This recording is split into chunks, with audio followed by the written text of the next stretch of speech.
Donc, s'il y a des collègues qui veulent enrichir l'exposé des motifs, ils peuvent intervenir. Et puis nous allons l'adopter moyennant 2 amendements. Il n'y a pas de problème. Vous êtes d'accord? D'accord. Alors, exposé des motifs. Allons-y. Qui ont des amendements? Venez, collègues. Et puis après, les collègues.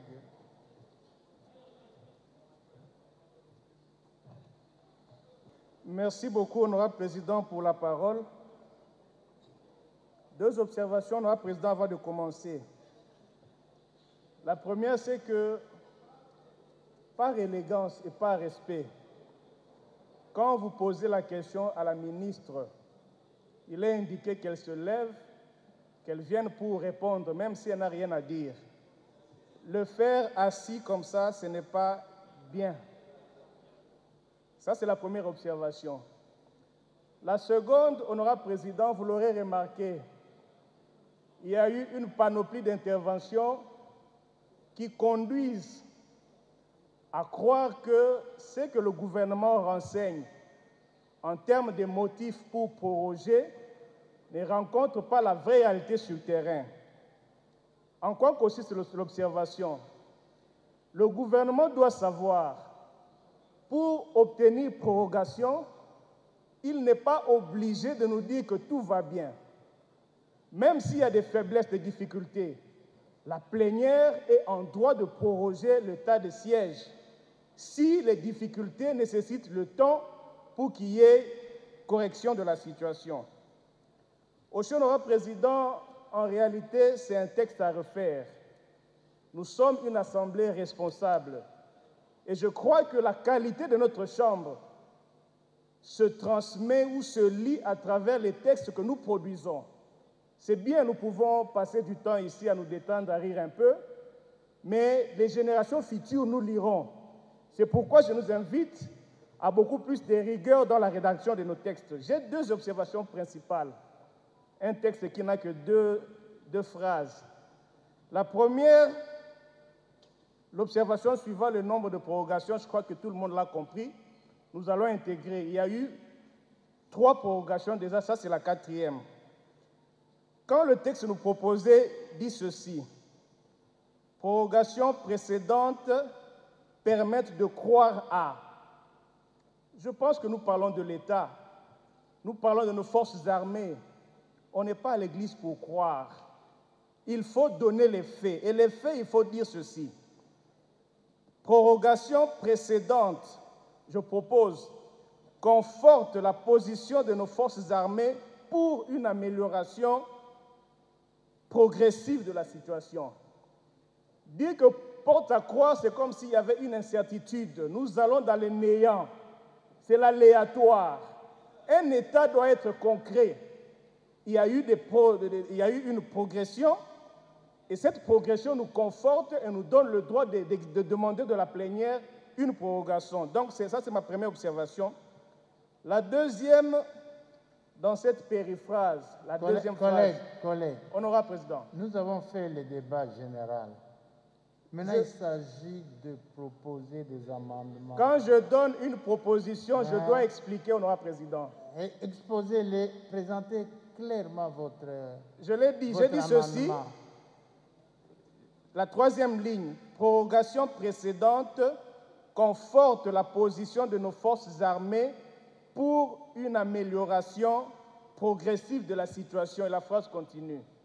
Est-ce que vous pouvez mettre ça par écrit? Parce que vous allez remettre ce texte-là. Il n'y a pas de problème, honorable président. La deuxième observation, c'est dans cette longue phrase. Attendez d'abord la première observation. Collègues, vous avez suivi le premier amendement? Allez-y calmement. Lisez, je dis ceci. Lisez le premier paragraphe. Les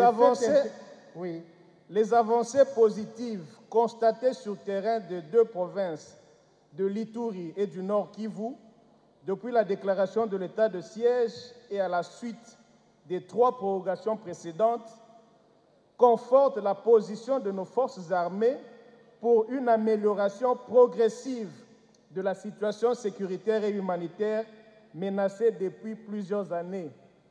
plusieurs décennies. L'idéal aurait même été de dire combien de décennies, c'est ça l'idéal. C'est ça ma proposition, honorable président, la première proposition. Oui. Donc, le 2, on corrige le 2 en 3, d'accord? Oui, oui. Vous avez suivi, collègues? Répétez, collègues, répétez la proposition. Suivez bien, et la commission, le bureau de la PAJ note bien. Allez-y, collègues. Je répète donc, les avancées positives constatées sur le terrain des deux provinces de l'Ituri et du Nord Kivu depuis la déclaration de l'état de siège et à la suite des 3 prorogations précédentes confortent la position de nos forces armées pour une amélioration progressive de la situation sécuritaire et humanitaire menacée depuis plusieurs décennies. C'est cela ma première observation. La deuxième et la dernière, c'est dans la deuxième phrase. Je vais lire la phrase car comme le rapporteur ne l'a pas lu. On termine d'abord avec la première, ouais. le premier amendement. Chers collègues, vous avez suivi. Madame la ministre d'État, vous avez à dire à cet amendement, s'il vous plaît, levez-vous, passez au micro. Merci, honorable président, pour la parole. Je prends acte de cet enrichissement et nous pourrons l'intégrer dans notre exposé des motifs. Je vous remercie. Merci, madame. Merci. Donc, l'amendement est accepté par les collègues. Boulembi, Likamounini. OK. Deuxième amendement, collègue. Deuxième amendement, honorable président. Elle est longue, la phrase, mais je vais la lire et intégrer ce que je trouve être nécessaire. Pour consolider les résultats positifs déjà enregistrés à la suite de la mise en œuvre de l'état de siège proclamé par l'ordonnance numéro 21/015 du 3 mai 2021 et prorogé successivement en date du 4 juin, 21 juin, on ajoute la 3e date, la dynamique opérationnelle des forces de défense et de sécurité, j'ajoute mise en place, nécessite la poursuite de ces opérations. Ce sont ces 2 mots-là que j'ajoute. Donc, la force de défense et de sécurité mise en place nécessite la poursuite de ces opérations. Et puis, à la fin, quand vous lisez la phrase, honorable président, il est écrit « afin d'améliorer la situation qui trouble la sécurité aux conséquences humanitaires désastreuses ». On améliore une situation qui est mauvaise. Ça veut dire quoi? On veut l'empirer ou quoi? Tel que formulé, c'est le contraire de ce que nous attendons. C'est pourquoi je propose, je remonte un peu, République démocratique du Congo, de poursuivre la mission qui leur est confiée afin de mettre fin à la situation. À cette situation, mais on met la fin à la situation désastreuse et non améliorer la situation qui trouble. Donc il y a une succession de mots qui renvoient au contraire de ce que nous voulons. C'est cela mon observation. Merci, Monsieur le Président. Collègues, non, n'appartez pas encore, collègues, attendez. Vous allez écrire ça. Chers collègues, ne soyez pas fatigués. Les textes, en principe, même l'exposé des motifs, même si le gouvernement acceptait, vous devez voter l'amendement. Voilà, oui, c'est ça. C'est pour ça que le texte est soumis à notre examen. Je soumettrai tous les amendements au vote.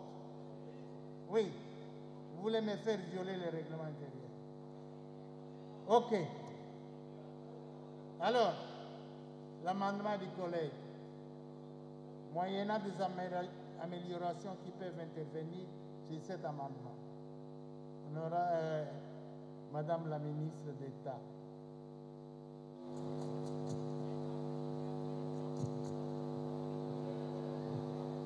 Honorable Président, l'amendement que l'honorable député vient d'apporter ne fait qu'enrichir et rendre mieux les textes tels que nous l'avons présenté. Maintenant, la plénière doit se prononcer. Vous devez vous prononcer, collègues. Alors, qui sont pour l'amendement du collègue?